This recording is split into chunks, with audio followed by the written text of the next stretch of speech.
எத்தனை தந்தைகள் தன்னுடைய தன்மானத்தை அடக வைத்து தன்னுடைய குழந்தைகளை படிக்க வைக்கிறார்கள் என்பது அப்பாவை நேசிப்பவர்களுக்கும் அம்மாவை நேசிப்பவர்களுக்கும் நன்றாக தெரியும்.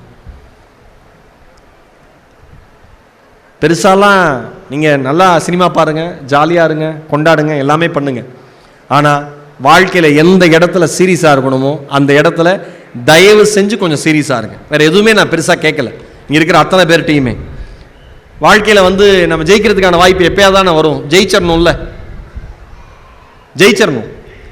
எந்த வாய்ப்பையும் விடக்கூடாது. கிடைக்கிற ஒவ்வொரு வாய்ப்புலையும் நம்ம யாருன்னு ப்ரூவ் பண்ணிட்டே இருக்கணும். எப்படி ஒரு போர்னு வரப்ப, ஒரு போர் எதிரி நாட்டிலிருந்து போர் வீரர்கள் வந்துட்டாங்க, திடீர்னு வந்துட்டாங்க. அந்த இங்க இருக்கிற வீரர்கள்லாம் ஐயோ நான் ரெடியே ஆகலையே அப்படின்னு சொன்னா அவன் குத்திட்டு போயிட்டே இருப்பான். அந்த மாதிரி தான் வாழ்க்கை. வாழ்க்கையில எந்த நேரம் வேணா வாய்ப்பு வரும்.